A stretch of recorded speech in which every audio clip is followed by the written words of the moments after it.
Welcome to The Explainer. Today we're going to crack open a company's financial records to see if the numbers can really tell a story. So, can a spreadsheet actually tell a compelling story? Well, we're about to find out. We're digging into the financial reports of the tech company 3i Infotech.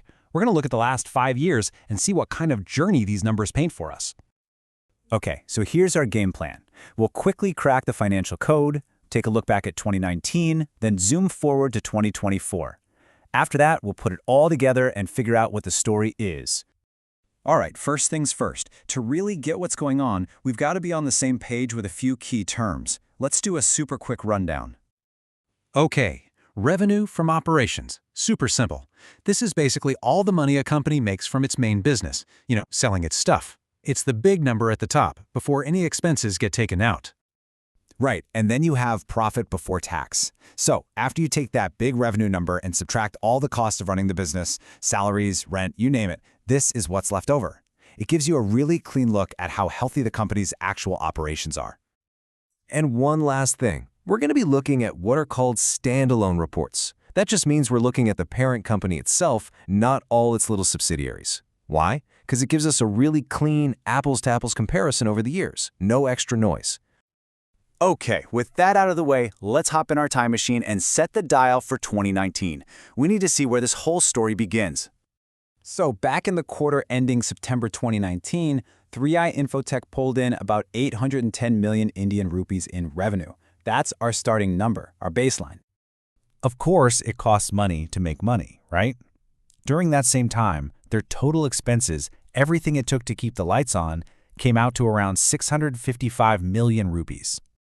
So you do the math, revenue minus expenses, and what are you left with? A pretty healthy profit before tax of about 282 million rupees. Not bad. Back in 2019, things were looking pretty solid. Okay, so that was 2019. Now let's fast forward 5 years. Same quarter, but now it's 2024. Let's see what's different. All right, so check this out. By September 2024, their revenue is up to roughly 894 million rupees. And you think, hey, that's great. More sales, right? The company's growing. But here's where the story takes a turn. Take a look at the expenses. They also shot up, way up, to almost 778 million rupees. That's a much steeper climb than the revenue. And so what does that leave us with? The profit before tax is now only about 135 million rupees. Wow, that's less than half of what it was back in 2019. Ouch. So this is the mystery, right? How can you sell more but make less profit? Let's put these numbers right next to each other and see if we can figure out what's really going on here. And there it is, clear as day. You've got revenue inching up, but profit taking a nosedive. This picture tells us everything. The real story here isn't about how much they're selling, it's about how much they're spending. So if we dig into those costs, one number just jumps off the page. Employee expenses. Look at that. It went from about 303 million in 2019 all the way up to 505 million in 2024.